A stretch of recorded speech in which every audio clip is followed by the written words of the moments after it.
guys, this is Jerry speaking. Welcome to TheCrazyBunch's WebShow episode 33. And before we begin this Crazy Bunch WebShow episode 33, I really want to give a chance to celebrate a year anniversary of my loss of a year. Inspiration got me hooked. A year ago today, I lost inspiration. Jim Lehrer, who passed away at the age of 85, and the reason why I was sorry right now because I lost. I haven't lost anybody, but people have already lost Larry King. But we're going to talk about him in just a few moments. But right now, let's talk about Jim Lehrer. Jim Lehrer was an American journalist, novelist, screenwriter, and playwright. Lehrer was an executive editor and news anchor at for the PBS NewsHour on PBS, and was known for his role as the debate moderator during U.S. presidential election campaigns, moderating 12 presidential debates between 1988 and 2012. He authored numerous fiction and non-fiction books that drew upon his experience as a newsman, along with his interest in history and politics. He was born on May 19, 1934 in Wichita, Kansas. His mother, Louise Chapney Chapman, was a teacher, and his father, Harry Fregler, was a bus station manager. His personal grandparents were German immigrants. His maternal grandfather was J.P. Chapman, who a personal Church of Nazarene figure.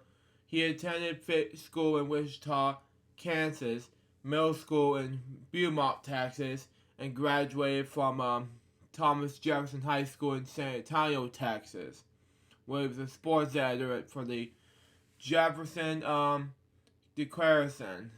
He graduated with an associate degree from Victoria College and a bachelor's degree in journalism from the Missouri School of Journalism at the University of Missouri in 1956. Excuse me.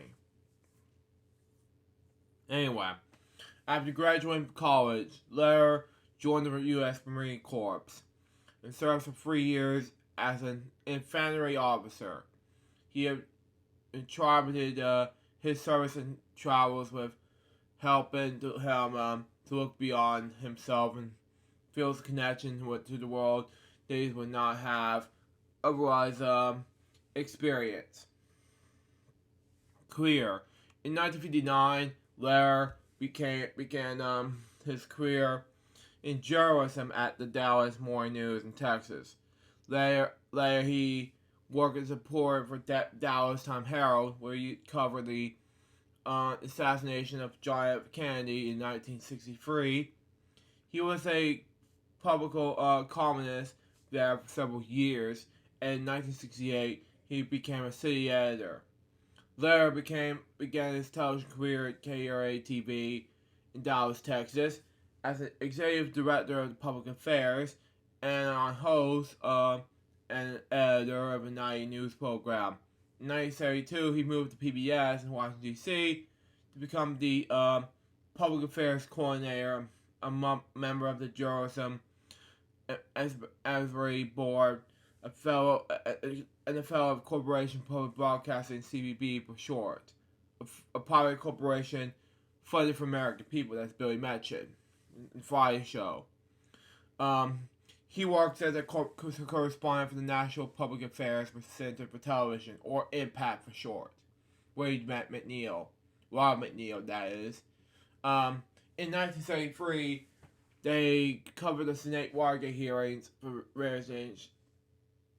revelations of the Watergate tapes broadcast live on PBS. This coverage of the hearings will later led to and be the inspiration that would eventually became the McNeil Lehrer Report. Lehrer covered the House Jersey Committee's impeachment inquiry of President Richard Nixon. In October 1935, Lehrer became the Washington correspondent for the Robert McNeil Report on 13 WNET New York. 2 months later, on December 1st, 1975, he was promoted to co-anchor. And the program was accordingly renamed the McNeil-Lehrer Report. In September 1983, Lehrer McNeil relaunched their show as the McNeil-Lehrer NewsHour, which was renamed the NewsHour Jim Lehrer following McNeil's departure in 1995, the year I was born. The program was renamed the NewsHour PBS NewsHour, in 2009. Okay, misspoke, sorry. In order to maintain the apathy, Lehrer chose not to vote, which I agree. Lehrer underwent heart valve surgery in April 2008. On April 17, 2008, allowing Ray Suarez, Gwen Eiffel, and Julie Woodruff to anchor the seat until Lehrer's return on June 26, 2008. Lehrer stepped down as anchorman of the PBS NewsHour on June 6, 2011, but continued to moderate the Friday news analyst segments and be involved with the show's production company, McNeil-Lehrer Productions, which is now known as NewsHour Productions LLC at the time. Lehrer received several awards and honors during their career in journalism, including several Emmys, the George Foster Peabody Broadcast Award, a William Allen White Foundation Award for Journalistic Merit, and the University of Missouri School of Journalism's Medal of Honor. In 2004, he was awarded an honorary for Doctor of Journalism degree by McDaniel College. Presidential debate moderator. Lehrer was involved in several projects related to U.S. presidential debates, including the Debating Our Destiny documentaries in 2000 and 2008, which features experts of exclusive interviews with many of our presidential and vice presidential candidates since 1976, nicknamed the Dean of Moderators, by journalist Bernard Shaw. Lehrer moderated 12 presidential debates between 1988 and 2012. In 2016, Lehrer serves on board with the Commission of Presidential Debates, CPD for short. The last debate that Lehrer moderated was the first general election debate in the 2012 election. He was originally sworn off, moderating any debates after 2008. However, the CPB pursued it, and he accepted as he was interested in a new format. The debate was held at the University of Denver and covered systematic policy issues. Lehrer's performance as the moderator, in which he frequently allowed the candidates to exceed the given time limits, received mixed reviews, which he received criticism for the enforcement of time rules and open-ended questions. His approach also received praise from letting the candidates have some control in the debate on their own terms. Okay. I'm not going to read Donated Moderate by Jim Lehrer in this one, but I'm going to move on. His personal life. For 6 decades, Lehrer was married to Kate Lehrer, who was also a novelist. They had 3 daughters and 6 grandchildren. His father was a bus driver, who was briefly operated by a bus company. Lehrer was an avid bus enthusiast, way to pronounce it, a hobbyist, and collector of bus Maria. Way to pronounce this word, but anyway. Included depot signs, driver cabs, and antique toy buses. As a college student in the 1950s, he worked as a Trailways ticket agent in Victoria, Texas. He also was a supporter of the Pacific Bus Museum in Williams, California, the Museum of Bus Transportation in Hershey, Pennsylvania. Lehrer was a prolific writer and authored numerous novels, as well as several plays, screenplays, and free personal memoirs. His book, Top Not Down, was a novel based on the events surrounding the Kennedy assassination. His last play, Bell, was produced by the National Geographic Society as part of the 125th anniversary celebration. He died in his home in Washington, D.C. on January 23rd, 2020, at the age of, he was 85 years old from a heart attack. Now, I missed seeing Jim a year ago, and what it is, folks, I haven't spoke to him in nearly 7 years now. The last time I spoke to him was a email that he sent to me stating that, Luke, I thank you for saying awesome, R-word, Jim Lehrer. And that was the last time I spoke to him before he died nearly 6 years later. And I miss him. So, it was nearly 7 years ago that I didn't ever get a chance to speak to him again. But, Larry, if you're watching this in heaven right now, I miss you. But, overall, your journalism will live on. Especially when I'm living with you, it's that snow globe. And I really appreciate that. But anyway, my last topic for today is most recently. I already read this from Bowman, and then Billy already sent me a link because I already know this from Bowman first before Billy sent me a link because I don't explain that again. But first Bowman, then Jose, then everyone tried the news about his death before Billy did, and then he sent me a link afterwards. I'm like, are you kidding me? I already know this already. But anyway, let's talk about Larry King now, because this is a tragedy. What's going to happen next between Larry King and what's been happening earlier today. So, there you go.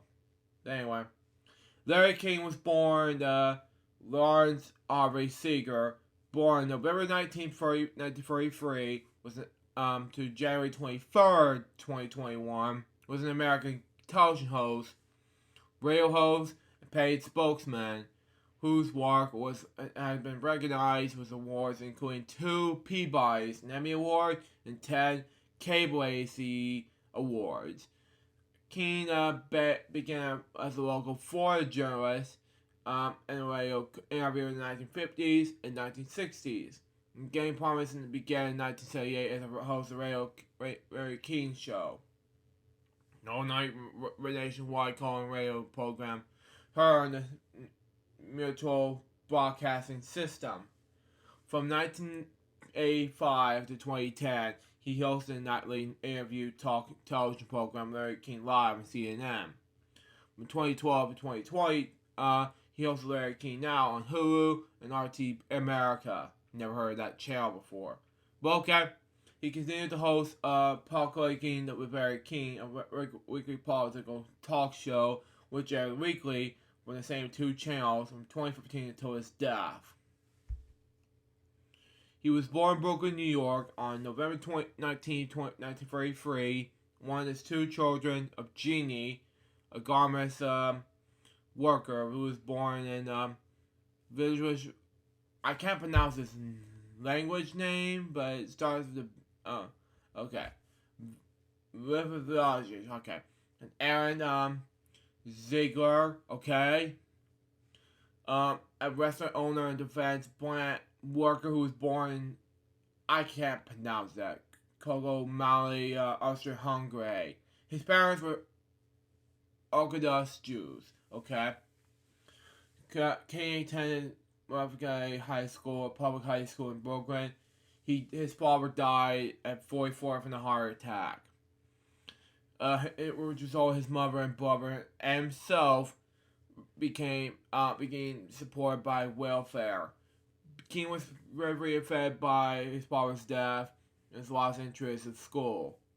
After graduating high school, Larry worked to help support his mother from an early age. his desire to work in radio broadcasting. Okay? Miami Radio and Television. A CBS staff announcer, who King met by chance. I suggest you go to Florida, which was a growing media market with openings for experienced broadcasters. King went to Miami, and after an initial setback, he gained with his first job in radio.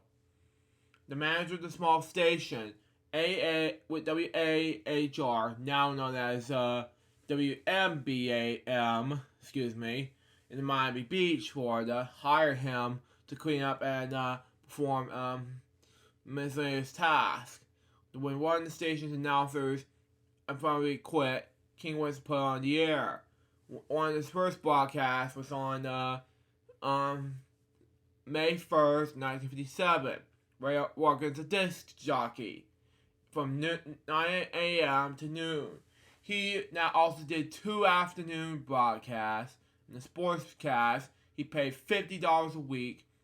This is cool enough. He acquired the name Larry King when he was the general manager.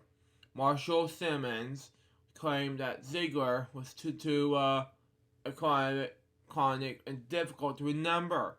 So minutes before airtime, Larry chose his surname King when he got this advertisement in the Miami Herald for King's wholesale liquor. Within 2 years, he quickly changed his name to Larry King.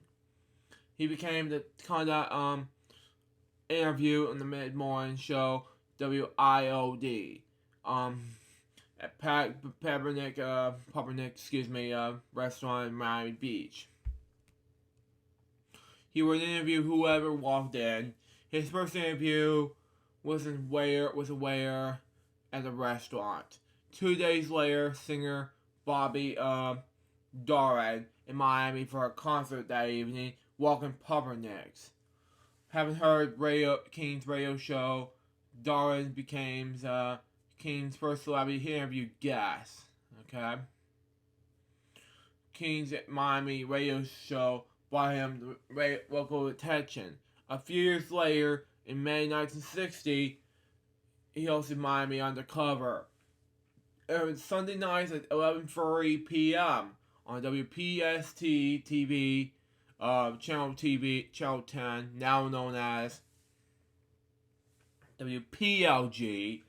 On the show, he moderated debates on important local issues on that day. King's credits on his success on local television assistance of comedian Jackie Gleason, whose national television variety show was being taped in Miami Beach.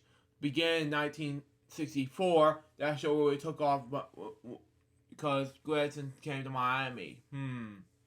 King said in 1996 interview that he gave when inducted in the Broadcasters Hall of Fame. Wow. He did the show and stay all night with me. Wow. We stayed till 5 in the morning. He didn't like the set. We broke into the general manager's office and changed the set. Gleason changed the set. He changed the lighting, and he became like the mentor of mine. During this period, WIOD gave McKean the further exposure to color commentator from the Miami Dolphins of the National Football League. During their 1970 season and most of the 1971 season, however, he was dismissed by both WIOD and television station WTBJ as a late-night radio host and sports commentator as of December 20th, 1971. What? When he was arrested after being accused by a grand luxury by a former business partner, Louis Wolfson. Other staffers covered the Dolphins games into their 24-3 loss to Dallas and Super Bowl 6. Dude, it's just a game. Get over it. King also lost his weekly column in the Miami Beach Sun newspaper. the charges were dropped. Eventually, King was rehired by WILD. For several years during the 1970s, he hosted a sports talk show called Sports Law King. Okay, never heard of that. That features guests and callers. National Radio. On January 30th, 1978, King went to National on the nightly manual broadcasting system, Coast to Coast broadcast. In Harvey, the talk show slot that he had begun with Herb Jepko in 1975. That followed the Long John Nebo in 1977 until his illness and death the following year. King's motto show later developed a devoted audience. The program was broadcast live Monday through Friday from midnight to 5:30 a.m. Eastern Standard Time. King would interview a guest over the first 90 minutes, with callers asking questions that continued the interview for the another 90 minutes. At 3 a.m., another open phone in America set began, where it allowed callers to discuss a topic that pleased with him until the end of the program, when he expressed his own political opinions. Many stations in the Western time zones carried the open phone in America portion on the show live. Wow. Followed by the guest interview and the tape delay. Some of King's regular callers used the pronunciations of when the given nicknames by King, such as the numbers guy, the chair, Portrait's laughter, Mommy Durrett, and the Scandal Scooper. The show was successful, starting with relatively few athletes, and eventually growing to more than 500 people. King hosted the show until stepping down in 1994. King eventually entertained the audience by telling amusing stories about his youth or early broadcasting career. For his final year, the show moved to afternoons. After King stepping down, Mattel gave the afternoon slot to David Brainer, and Mattel's athletes was given the option to carry on the audience King's new CNN evening television program after Westwood won to dissolve Mattel in 1999. The radio segment of the CNN show continued until December 31st, 2009. Okay, moving on. The Larry King Live and CNN.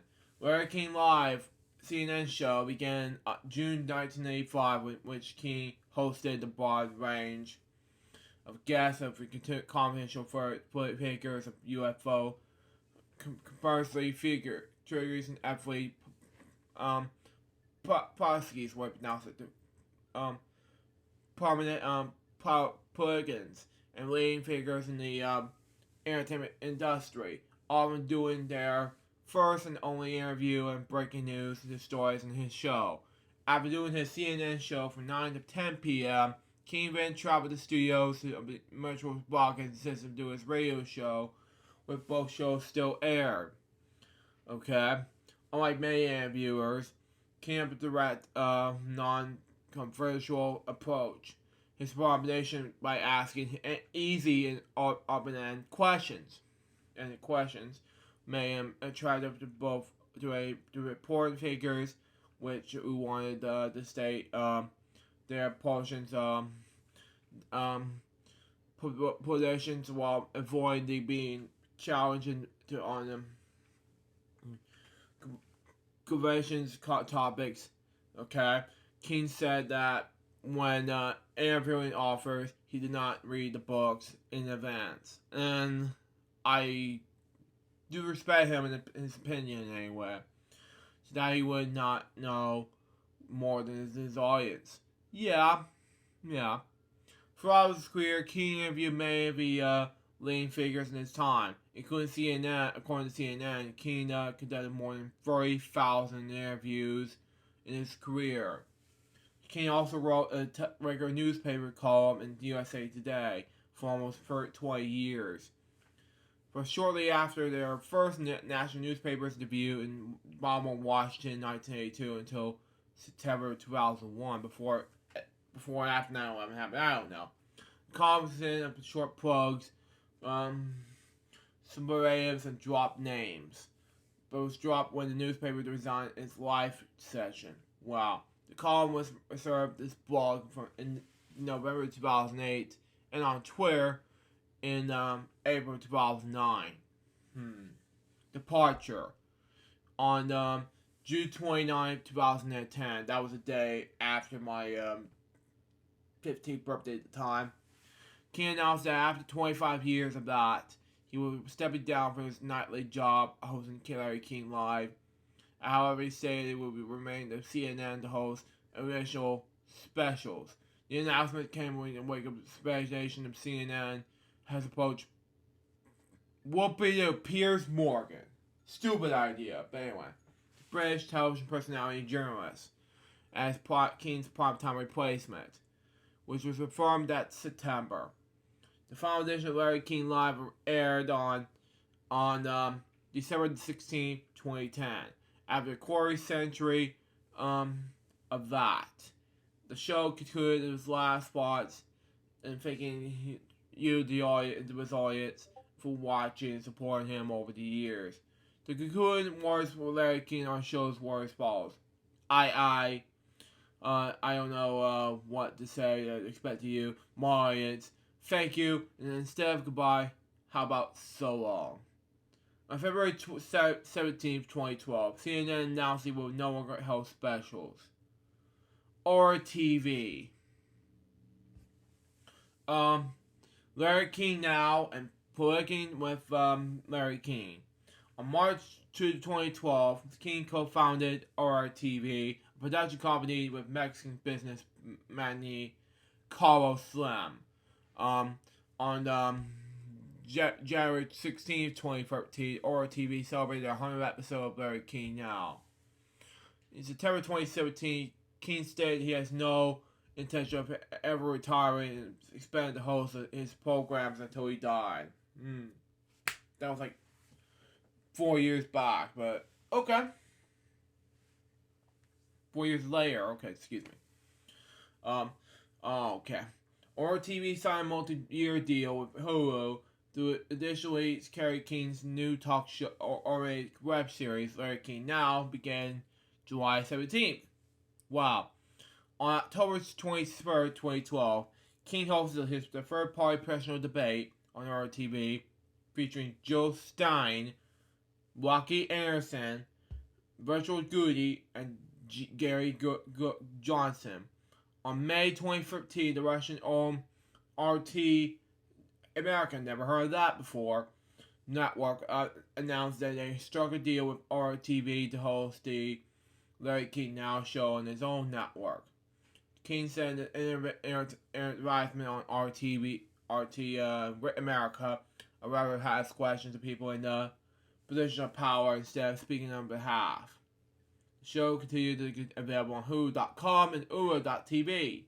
The following month, RT America began airing Larry King's new Thursday edition political talk show, Politicking with Larry King, again with a edition between Representative Aaron Schwalk, who is Illinois, Democrat political strategist Pierre Finn, and Politico's deputy manager Rachel Smolkin about Edward Snowden's leak scandal that revealed secret NSA senators' programs. Okay. When criticized for doing business from the Russian-owned TV network in 2014, King responded, "I don't work for RT." Commenting from his podcast, that his podcast Larry King Now and Polygamy are licensed for the fee to RT America. Okay. By New York-based RTV. It's a deal made between the companies. They just licensed our shows and took someone out. I will never do it. It would be bad. They're trying to edit out things. I would put up with it. And I agree with Larry King. But anyway, other ventures. Larry King remained active as a writer and television personality. King was the moderator of 6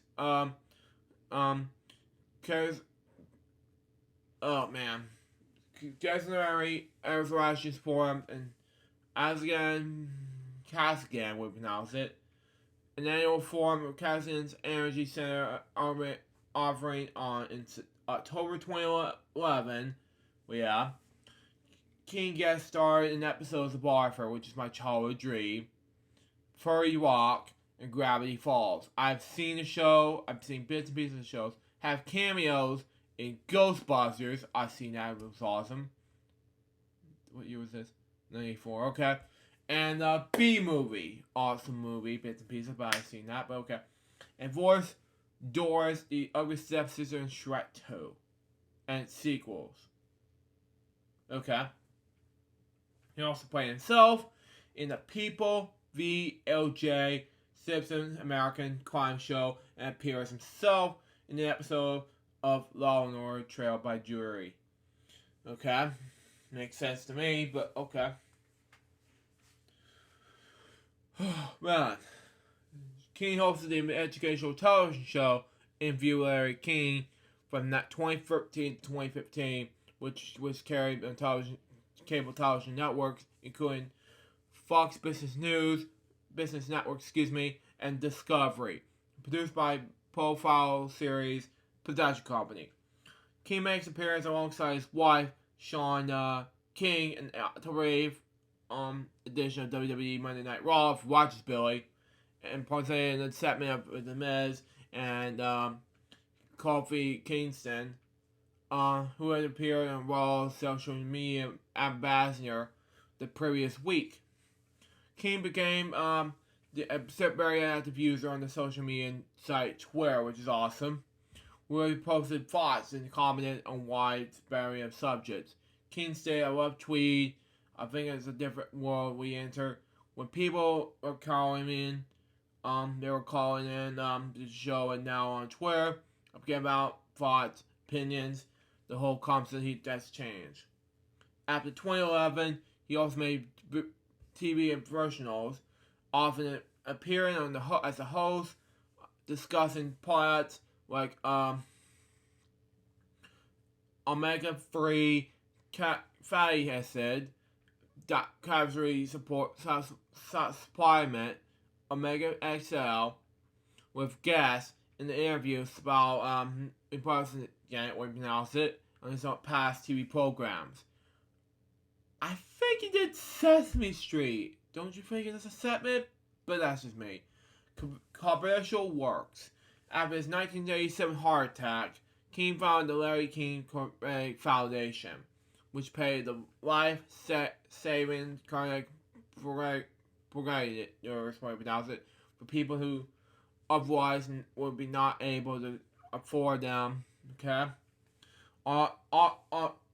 August 30th, 2010, King served as a host of Combat's 30th annual To Life Telethon in Los Angeles. He donated the Beverly Hills 9/11 Memorial Garden. His name is on the monument. Wow. Now, controversies. On September 10th, 1990, while on Joan Rivers' show, Rivers asked King while contestant in the Miss America pageant was the ugliest. Wow. King responded to Miss Pennsylvania. She was one of the 10 finalists, and she did a great virtuous bit. The dummy was prettier. Oh, God. King was judged with an September 8th, 1990 pageant. King Lehrer sent Miss Pennsylvania Mara Wen. Okay, she's pretty enough. But anyway, dozen long steam roses and a telegram apologizing for his remarks. Yeah. In 1997, King was one of the 34 celebrities to sign an open letter to German counselor her ailment call. Published in the newspaper advertisement the International Herald Tribune, which is protesting the treatment of Sciential in Germany. Okay, makes sense, but okay. Comparing to this nicest operation of jewels and the furries. Okay, other nationals, signatories, including Dustin Hoffman and Goldie Hawn. In 2019, King was asked by Gabriel Nib, a friend who had been in the past arranged for King to film various infomercials and personal promotional videos to film what King was told would be the confirmed video. Nev was give King a list of scripted questions to read. These were later edited into a video comments by Russian journalist Anisha Dolgoria on the topic of Gorgwesganya. Okay, way pronounce it, okay. Whom Dolgoria agreed have commented of number of crimes. The video was edited to give the appearance of King and Gorda have a live conversation. Wow. However, the questions and answers were recorded separately by, and King, reading the script, was unaware of her responses.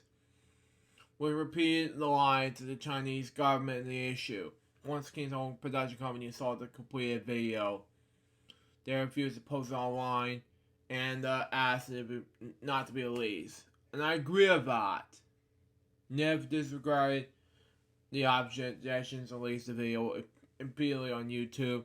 King's family insists that it would be removed, but once Nev took it down, he found it duplicated and gone viral on Twitter due to the efforts of what ProPublica agrees the Chinese government runs social media accounts.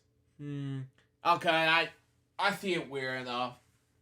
As a result of the incident, King observed his relationship with Nev, saying he believes Nev took advantage of their friendship. And I agree with King. I agree. Personal life. Now, I'm going to read this now because this is ridiculous for Nev. I hated him for that. But anyway. He was married 8 times to 7 women. Wow. He was married high school sweetheart, Freya Miller, in 1952 at age 19. The union ended in the following year in the best of their parents. Wow. Reportedly have the marriage annulled.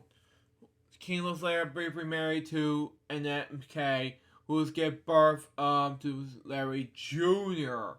In November 1961. King had not met Larry Jr.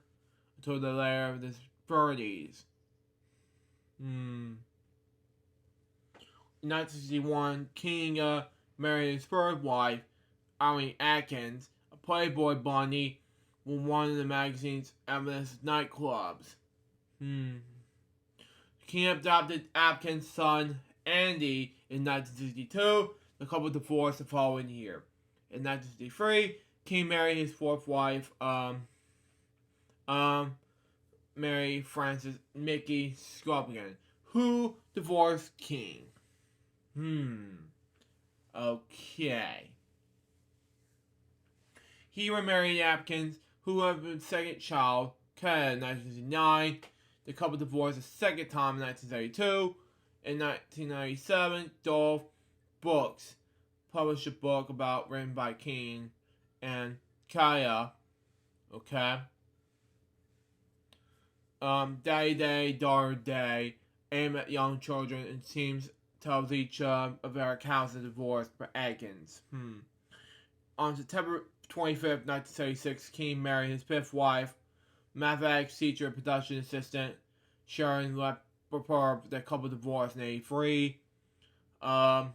King businesswoman Juliet Alexander in 1989 and posted her the couple's first date on August 1st, 1989, Alexander became King's sixth wife.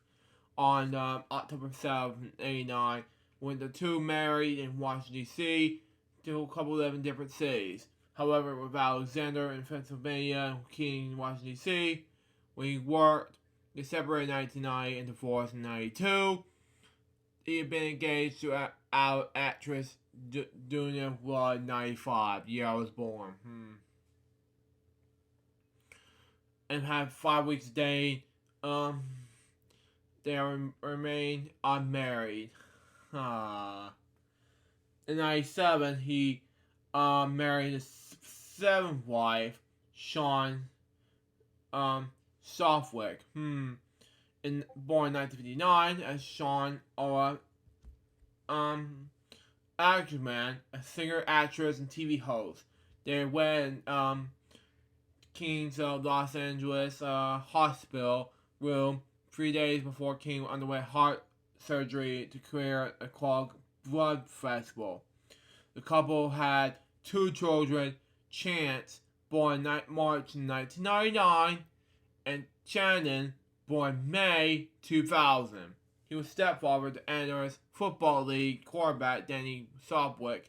On King and Sopwith's 10th anniversary on September 9, 2007, Sopwith joked that she was the only wife to have lasted into the 2 digits. Larry and Sean King filed for divorce in 2010, but they filed divorce again on August 20th, 2019. Wow. King resided in Berry Hills, California, alongside Brooklyn Dodgers and Los Angeles Dodgers fan. King was a greatly seen beyond home plate and teams games. King was previously part of the investment group that attempted to bring a Major League Baseball franchise to Buffalo, New York in 1990. From his first 7 wives, King has 5 children, 9 grandchildren, as well as 4 great-grandchildren. Both of the 6 children were, with Elaine, Andy, and Chaya, died within weeks of each other in August 2020. Andy was at age 65 during the heart attack at Chaya from 51 from lung cancer. Okay. King was a Jewish ethnic. Wow. I did not know Andy was. Okay, just see how I can read this. Makes sense. Whatever.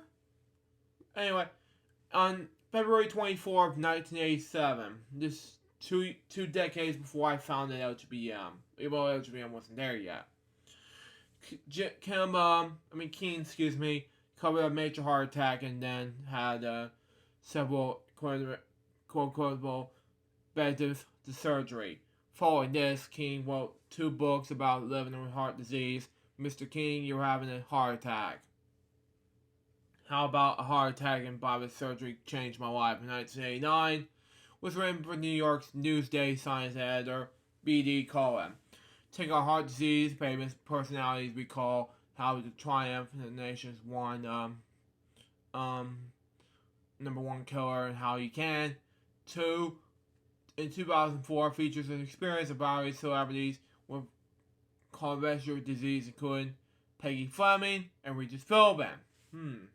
King related his heart attack experience in a film interview in the 2014 British documentary film The Widowmaker, which discussed the cardiovascular diagnosis test.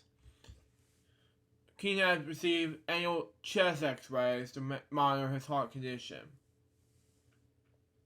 During this 2017 examination, doctors discovered a cardiovascular tumor in his lung. It was successfully removed from surgery. On April 23rd, 2019, King underwent a scheduled plasty and also was sent Inserve. Sorry, excuse me. Okay. It was first reported they have suffered another heart attack along with heart failure. The claims were later retracted. He returned to public and with Larry King on August 15th, 2019. On November 27th, 2019, King revealed he had another stubborn stroke in March 2019, where was a coma for weeks. He later admitted he had committed suicide from the following stroke. Told Los Angeles television station KTLA, "I thought I was going to bite the bullet. I didn't want to live that way." Illness and death. The day after New Year's Day of 2021, it was revealed that King has been hospitalized 10 days earlier in the Los Angeles hospital after testing positive for COVID-19. He died today at the Kevin City Medical Center in Los Angeles. He was 87 years old. Now, I'm going to give out the moment of silence for both Jim Lehrer and Larry King now.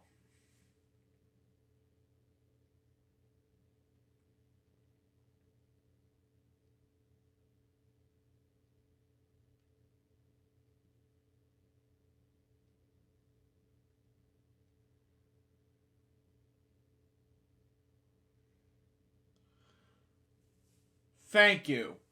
Rest in peace, Jim. 1 year ago, I'm gonna miss you, and Larry King, who died today. But anyways, guys, double episode of the Crazy Bunch's Web Show, episode 33. I know that I talked about too long about Larry King's tribute. I hope you enjoyed this episode. Stay tuned for the next one, which is going to be a very huge birthday episode from not only my dad, but also Alex Paris. I hope you enjoyed this very special 2-in-1 birthday episode coming away on Christmas Web Show next week. So be on the lookout for that, you two. Till next time, so Joe's goodbye. Peace out, baby. We got more Crazy Bunch's Web Shows, guys, very soon.